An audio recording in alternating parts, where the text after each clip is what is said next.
Hello and welcome to Business Today Television. I am Siddharth Zarabi and you're watching easynomics. India's housing market is currently experiencing a bull run, in fact, one that has been underway for a couple of years and more. All indicators suggest that this trend will continue, including after the Lok Sabha elections. Our equity markets are already touching lifetime highs, and real estate sales and prices are also at all-time highs. Quarterly housing sales have in fact reached a decadal high, with ANAROCK data suggesting a 14% yearly rise in housing sales in the most recent quarter. So what is happening in the real estate sector in India? Are the old days over and are we now in a new bull run as far as India's real estate sector is concerned? What is likely in the future? Joining me now on easynomics to discuss this matter further are some stellar guests. Anuj Puri, Chairman of ANAROCK; Dr. Samantak, the Chief Economist and Head of Research at India for JLL; Gulam Zia, Senior ED at Knight Frank India; and also with us Amit, the Managing Director of India Sotheby's International Realty. Anuj Puri, let me come to you first and start with a quick overview from you on the bull run in the real estate sector. What is really happening and why is this sector on such a robust growth phase right now? First of all, Siddharth, thank you for having us. It's always a pleasure to be on your show. Delighted, you've been able to get in all of us together.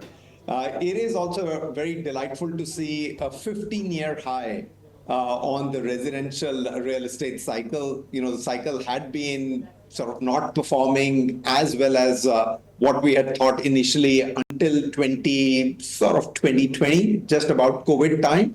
And since COVID, it has beautifully picked up. Several reasons for that. You asked very quickly to explain. The biggest one is the way the policies, the transparency, the maturity, the governance, and finally the financial discipline within the various stakeholders in this sector has come in, which has prompted a huge amount of enthusiasm and confidence in the buyers. And that is what we are seeing currently with the 15-year high sale numbers coming in from the top 8 cities across various segments of the residential market. And not only that, we're also seeing the average age of the home buyer, coming down. And this is a very good trend across all the markets. Bombay, certainly leading it, nearly 45% of the total India sales of the top 8 cities coming in from this market, but equally the other markets following suit. All right. That's a very important point about the age coming down, and that also explains the shift that we are seeing in the trend as demographics change. Gulam Zia, I'll come to you and ask you to add to what Anuj just said. Is this acknowledgement of the fact that India's real estate sector has finally arrived and this is a mature market which will continue to grow from here? Well, I would slightly differ with your opinion. It's not about finally arrived, because like many other sectors, real estate is also cyclical in nature. As Anuj mentioned, it has taken about 10 odd years or 10, 12 odd years for it to come to where it is today.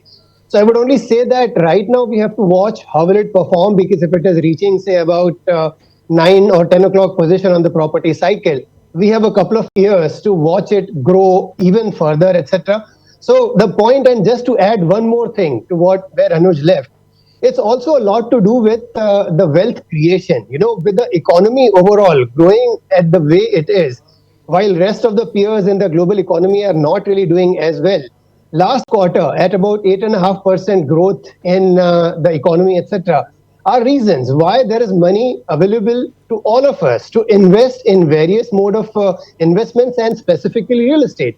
So here it is, going forward with economy also supporting and all the supply side factors Anu spoke about, we shall see the party continue. You'll see the party continue. That's a good point.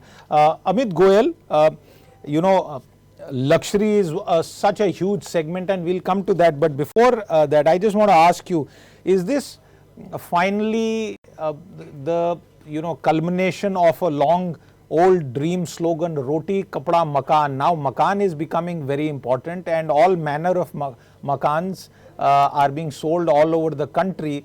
Is this final realization of that old slogan? Absolutely, Siddharth. It is, very much true. It's actually, real estate sector, especially the luxury real estate, mirroring the prosperity of an economy, right? So as the economy is doing great, more and more people in the country is able to buy their own homes, upgrade their homes, especially in the HNI community. As the number of billionaires are increasing and millionaires are increasing, the narrative is becoming more and more true and practical. Okay. Samantak, I come to you on this first round, and basically to add to this in terms of what our other guests have said, anything that stands out to you which is driving this bull run at this point of time? See, Siddharth, I think after three eminent guests, I have very hardly anything to say. But yes, I will add a couple of things, all the stalwarts sitting here.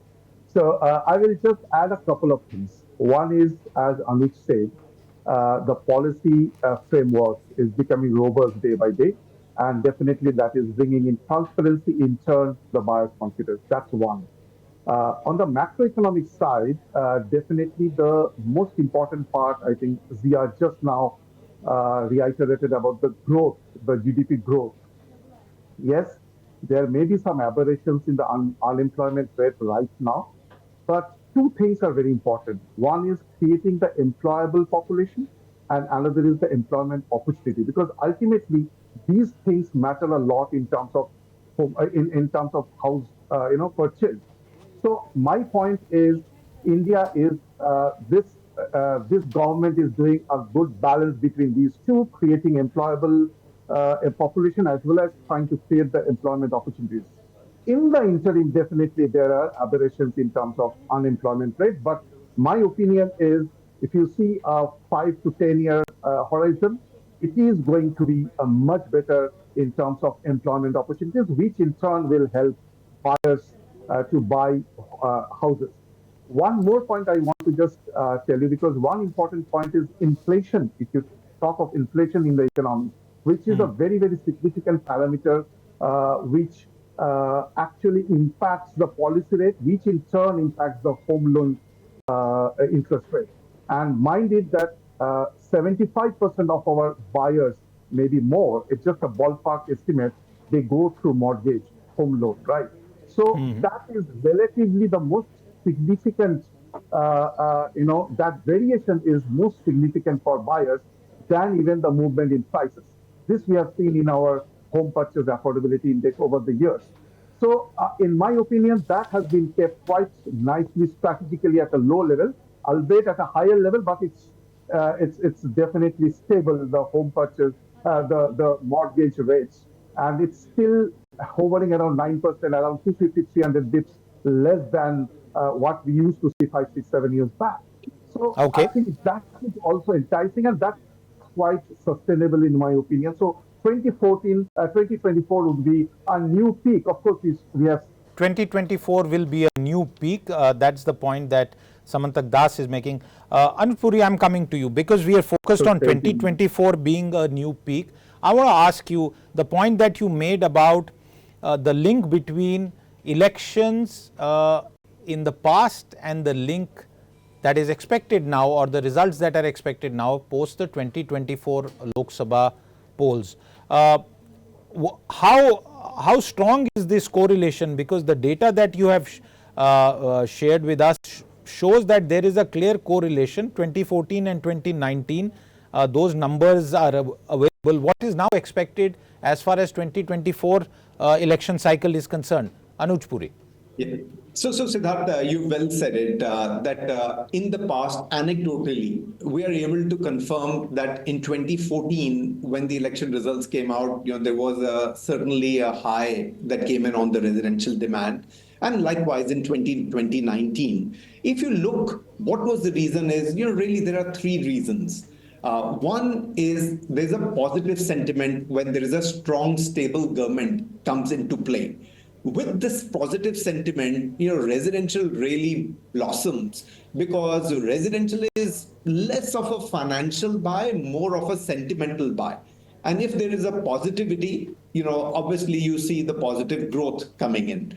Second is that people then know for the next 5 years, there is stable policy that is going to be there is as a result of which, they become a lot more confident in making this large investment. The third is, and Zia also, sorry, Gulam also mentioned this on the industry as well as the economy.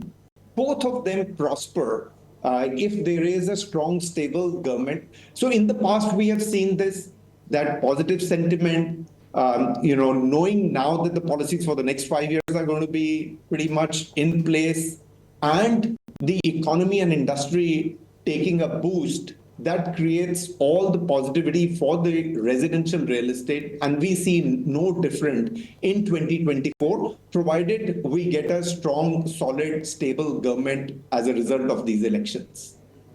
Strong, stable government as a result of the elections is what everyone would definitely expect. Anuj, one quick follow-up question, and this is there anything that you can recall even going beyond 2014? Because I remember the real estate boom that started in sometime in 2003-4, and we saw it go up 5, 6, 7 onwards. Is this a similar kind of situation, or would it not be possible to draw any correlations with that period of time? These are very different booms. I mean, I've been in the industry since mid-90s. I can tell you is that what we had seen earlier, particularly the reference period that you were talking about, 2005, 6, 7, and it is true is, we had seen boom like, no other day, where home buyers were queuing, at midnight when the new launch was going to happen. The next morning, people would sleep in the queues to be able to go and buy a home. But actually, they were not home buyers. They were speculators. Okay. They were short-term investors, Siddharth. The difference this time is that these are actual home buyers. They're coming 3 times, 4 times, 5 times with their parents, with their family, with their friends, with their in-laws. You know that these are actual home buyers. They're not speculators. They're not investors. They're not people who are buying 5, 5, 10 apartments as one go, trying to speculate the increase in the price and benefit through that gain. 2005, 6, 7, that is what was happening whilst the sales was happening, but these were all speculators who were doing it. Now, these are all end users who are coming repeatedly. How we know these end users is because they're buying one apartment. They're coming repeatedly before they are writing a check. And this is a solid growth, unlike in the past, which was very flimsical, and it was like walking on very thin ice at that time. On the face of it, it may have both been, they were booms, but that was a boom which was meant to bust. This is a boom with maturity, well-governed, financial discipline, consolidation happening in the sector, here to stay. Gulam Zia, taking this forward, would it therefore be fair to argue that events like demonetization in 2016 and the overall formalization of the Indian economy, although real estate still remains outside of the reforms that we have seen in our indirect taxation, was a pivotal moment, and that has led to the cleanup? Indeed, it is one of the factors that has ensured, that has put our house in order. Real estate, for a long time, as we were also looking at not just 15, but even previous 30 years, we've been watching. Essentially, most of the real estate those days used to be driven by either speculators or, people with a lot of cash at home, etc., etc.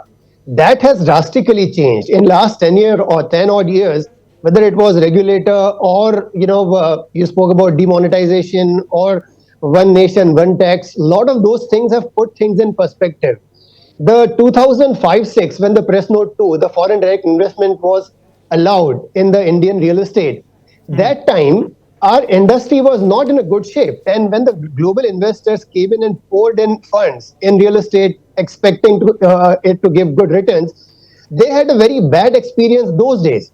But last couple of years, when we have seen a huge change coming in, not just demonetization, I would just make this slightly broader perspective for you to relate to. It's not just demonetization, it's also the regulator coming in, one nation, one tax. A lot of those things have fallen in place today.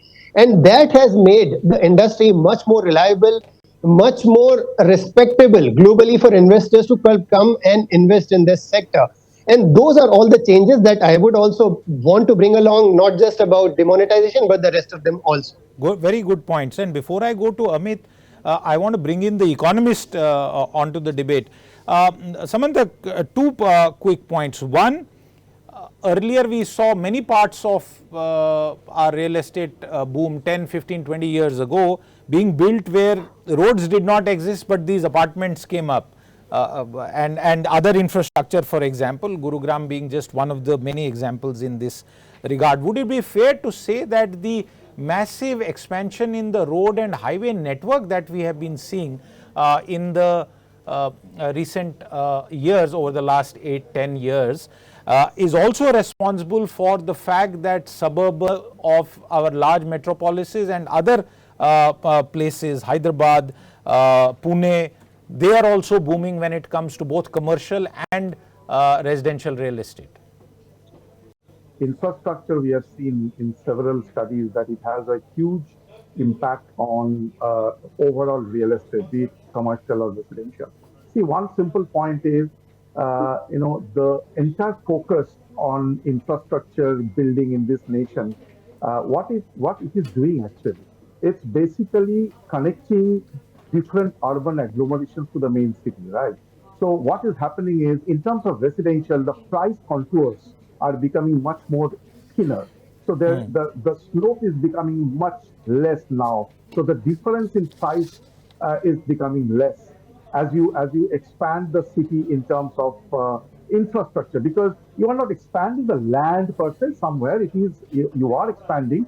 But for example, in Mumbai, you are doing this MPHL, the coastal road, from south till north. So what you are doing is basically you are expanding the options for home buyers to stay a bit, far off from the office, from the main business hub, and you can commute within half an hour, 45 minutes, which used to be say 2.5, 3 hours. So Right. in turn, what you are doing is you are basically trying to make the price differential as less as possible, which is very, very important for any city like Mumbai and other cities like Bengaluru, which are extremely congested now. So yes, but one thing is very important. Like you took the case of Gurugram.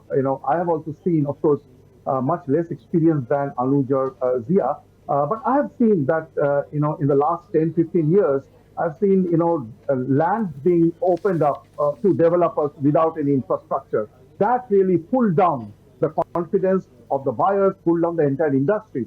But now it's not happening. It's because of policy A. Zia very well articulated, and Anuj also talked about this. How this overall holistic approach to real estate is so important now. So important.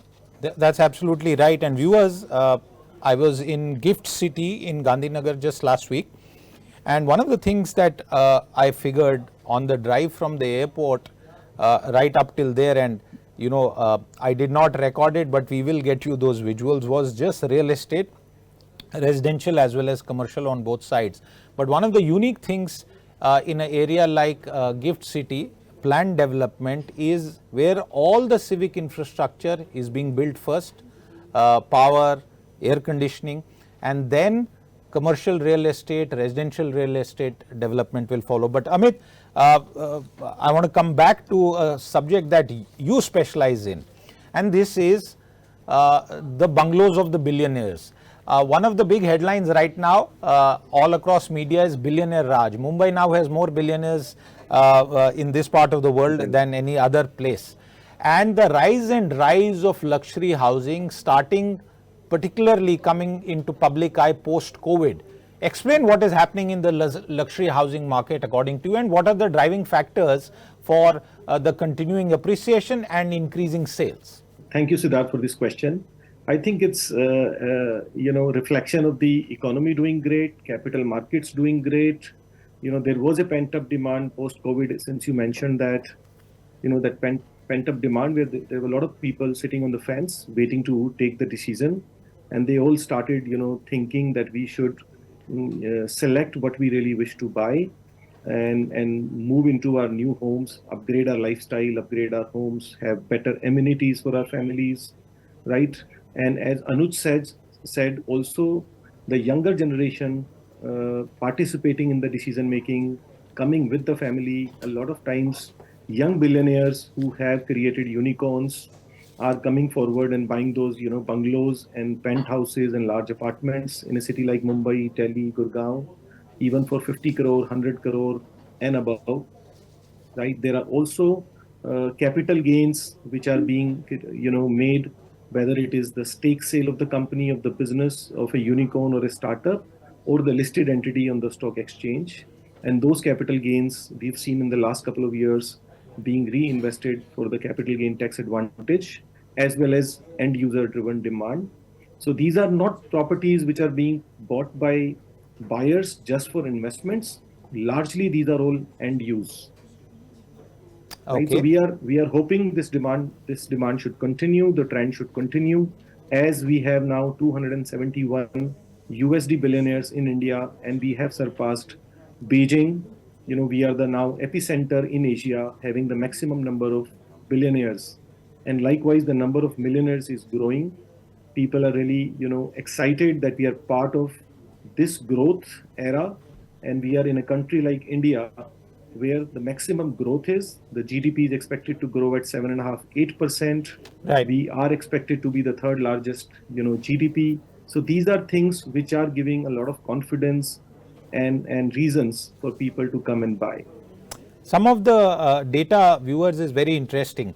The high-end market has seen 1.5 times growth in 2023, and nearly 58% of the sales were apartments, the remaining were bungalows. And just some more breakup for you to appreciate. Mumbai and the value of luxury homes sold was over 3,000 crore. 29 such units sold gives you an idea if you were to average the price. In Delhi NCR 12, 1,043. Bengaluru 4 for 245. But if you see 50 crore plus luxury homes, and there is some more data, it continues to show that there is very, very strong growth in this segment. Mr. Puri, as one of the foremost observers, commentators on the real estate sector, the question that people also ask, especially the growing middle class, new entrants to the job force, the younger demographic, is where is the affordable housing sector? Because affordable housing was also a government priority, but none of the ads, at least in my reckoning, seem to talk about affordable. It's just luxury, luxury, luxury everywhere. I think two things, Siddharth. One is luxury does get the limelight. Just because it's luxury, just because it's a 50 crore, 100 crore, apartment, it does get all the limelight. And in terms of the value terms, affordable, you'll have to sell like 200 homes at 50 lakh rupees each, or if it is lesser than that, even more, and then one luxury apartment. So, the newspapers, the media loves to report one luxury apartment sale. There is affordable that is happening. Yet, I would say is on the affordable, two distinct disadvantages are emerging. One is that the definition of affordable needs to expand. Siddharth, that definition was set up, I think, in 2017. We are in 2024. That really needs to now increase the size, both in terms of value and square footage, so that we are able to classify some of the, apartments that are being bought which are not falling in the affordable definition just by the virtue of these apartments being of bigger size, because post-COVID people are wanting bigger sizes. And obviously from 2017 to 2024, inflation has caused increase in the value of that apartment. It is going away from the definition of the affordable housing. Second is the developers are making a lot of money on the mid housing and luxury, as a result of which, the supply of the affordable, they're not pouring as much concrete as they used to when the middle level housing and luxury housing wasn't doing that well. So those are the two distinct advantages. One, the definition needs to be really relooked at, so that you can capture the actual buying of affordable housing, which are a little bit larger than what has been defined and a little bit more expensive than what was initially being defined. And second is that the developers really focusing on more mid-level to upper to luxury than on the affordable, because those segments, mid-level, upper and luxury, are selling very well and they're more profitable than affordable. Gulam, on this point, what would you suggest the new government, when it comes to power at the center, could do in terms of what instruments are available to it, and as well as at the state level? Because remember, real estate is a state and center subject, to ensure that middle class housing, and I'm not using the word affordable after what Mr. Puri said, that middle class housing, good quality housing is built and is available at sustainable prices to the growing number of people. My submission to you is that very well captured earlier. Anuj mentioned how affordable housing is losing focus from the supply side. Why developers are not creating affordable housing? Well, just to take a little more deeper into it, post-COVID, the worst hit segment of market was the lowest end of the pyramid. And that's where, if you're talking about middle income housing or affordable housing, worst hit was that segment. When the other side, wealth creation started happening, obviously it started from top down. The percolation of wealth, the penetration of it is taking a little longer. In the interim, with the home loan interest rates shooting up, while Samantak feels that 9% of home loan interest rate is not bad, in my view, especially for affordable housing or mid to lower end, it is the most detrimental factor that we have to look at. And I recall about 2 or 3 quarters back, government also spoke about creating a war chest of about 70,000 odd crore to be given for affordable housing, especially as a subvention of the interest rate. So about 150 to 200 bips differential that was to come in is still awaited. Once that happens, I'm sure the supply side intervention would have been taken care of. And then obviously comes the demand side. The most drastic situation, as Anuj mentioned, with lack of new launches coming up in affordable segment, this segment is going to suffer for longer time. A developer who launches a project today will take a couple of years for these apartments to be ready and offered in the market to be to the buyers who want ready apartments.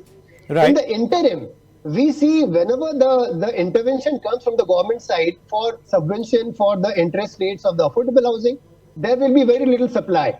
So on one side, while government has done a lot and more to support the segment, affordable housing, for whatever reason, has remained neglected. It's time for us to look at that. Infrastructure, as you spoke about a short while back where Sam answered, infrastructure is playing a key role to ensure that the affordable land is coming in to create a good stock. But in the meanwhile, because of developer focusing more on the upper end of the market, new supply is not coming up. So both these things have to happen in tandem. Otherwise, we would have given them the discounts, but there won't be supply for the mid to lower end to buy. These two things government must focus on. The first thing that happens on the other side of the election. As we wrap up the show, how high can prices go? Because the media does pick up these headlines. It makes a headline out of a sale in Lutyens, Delhi, or any other prime posh society in our mega cities. But how high can prices go from here? Because that is the other side of the coin, which is, are most people getting priced out of the Indian market? Actually, Siddharth, this is a great question, and I would take you back, a little. in the last 10 or 11 years, real estate has not really risen as much. I can give you examples of Lutyens, Delhi, where the prices were, somewhat peaked out at about in 2012, 2013, until 2021. 2000, the prices were pretty much lower than what they were in 2013. So there was hardly any appreciation. Although we saw the inflation, continue to be between 6 to 7% per annum, and there had to be a catch up. So I think what we've seen over the last couple of years is a catch up where properties have appreciated by about 20, 25, 30%, in some cases even 40 and 50%. Right, but that is also a catch up, for the last 10 or 11 years. We are a country with high inflation rates and high growth rates. If we are, seeing an inflation of about 6 to 7%, we should expect that the construction cost is also going up by that much volume. The land is only getting scarce, less and less available. So prices will continue to rise in that fashion. 8 to 10%, 12% growth per annum for the next few years in a high growth economy where we are hoping to be the third largest, GDP nation is what I would anticipate. And these are something, these are pretty much expected or anticipated by the home buyers. And they don't really, stay away not buying if they see a 10% jump in price. Okay. Last couple of minutes on the show, and I'll go to Samantak Das first. Samantak, the question that I was trying to ask you is the likelihood of a rate cut and the reversal of the cycle perhaps towards the end of the year and continuing if inflation plays out well. Would that also have a positive sentiment, especially as far as rate sensitive buyers are concerned? Yes, Siddharth. I mean, what we are expecting is if inflation is kept under control, I'm not saying that we will target 4%, but at least below 6%, between 5 and 6%. In the second half, central bank will definitely look through inflation and try to, maintain the growth or even push up the growth. In that case, I expect, 70 to 80 bits, not in one tranche, but in several tranches, maybe two to three tranches in the second half starting 2024. There will be some relief in policy rate, and that will have an effect of at least 50 to 60 bits downward in terms of home loan interest. That will definitely help, the overall residential buyers. Yes, we expect that in 2024 second half. Absolutely. Anuj Puri, the final question. Are there any risks? Is there a downside to this very optimistic gung-ho picture that all of us have been discussing? And if so, what would you have to say on that? And any course corrections that are required for a sector which is expected to reach $1 trillion by 2030 in India, Mr. Puri? So Siddharth, when we started the show, Gulam Zia had mentioned beautiful statement that real estate is a cyclical business. We all are very euphoric. It is a cyclical business. So there will be a cycle that will come down as well. But this time it may be slightly different because I feel is that the maturity and the consolidation in the sector that is taking place, not every developer or every stakeholder is going to be hit with the same yardstick. The good quality developers may still continue to grow. The leading listed developers, you may continue to see the growth within that, within their profile. So even if there is a cyclical downturn, you may see the developers behaving differently. The more mature, well-governed, financial disciplined may still continue to do well because they'll be probably eating somebody else's lunch. And the other guys, the BC grade guys, may get consolidated. I see three risks in the cycle if the greed of the developers overtakes the fear. Fortunately, till now it hasn't. And Amit said a beautiful thing is that in the last 10 years prior to the COVID, the prices hadn't gone up. So clearly we're catching up with the prices, but still it is pretty much affordable. Now, if Siddharth, this price rise continues, at some stage it will break the back of the home buyer. That is when this cycle will have some damage. The second is that I hope that the supply continues to maintain pace with the demand. It should not happen that, supply goes down. As a result of it, demand still continues, the price rise will happen. And third is that there has to be still more money in the market. There has to be still more resources in the market for the developers. After a very long time, developers have had an access to the public markets, but there has to be more private equity that has to start to come in on the residential. So those are the three things. Otherwise, there will be constraint on the supply, as a result of which the prices will start to increase. And that, to my thought, is going to be a big bummer if the prices go beyond the acceptance of the home buyer.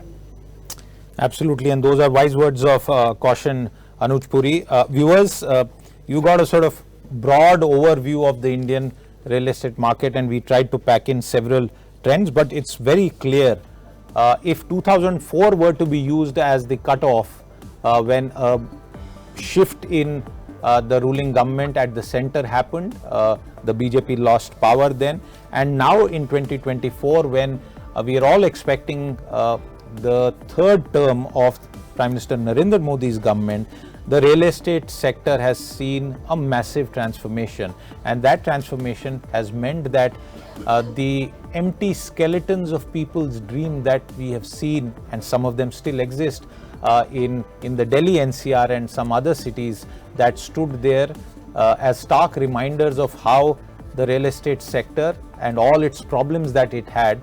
And today, as we see many of those projects get completed through various schemes, it's just a reminder that Indian real estate has a long way to go. It is going to be one of the most powerful sectors of the economy, but it will take more effort by all stakeholders to ensure that it has a good and clean run. And if you are a buyer, the summary from what our experts have said on the show, there is no good time to enter the market. If you can, enter now, because as our experts said, prices are perhaps still playing catch up. Anuj Puri, Samantak Das, Gulam Zia and Amit Goyal, thank you very much for your time with us today, and you, the viewer, for tuning in. We'll be back with more. Until then, goodbye.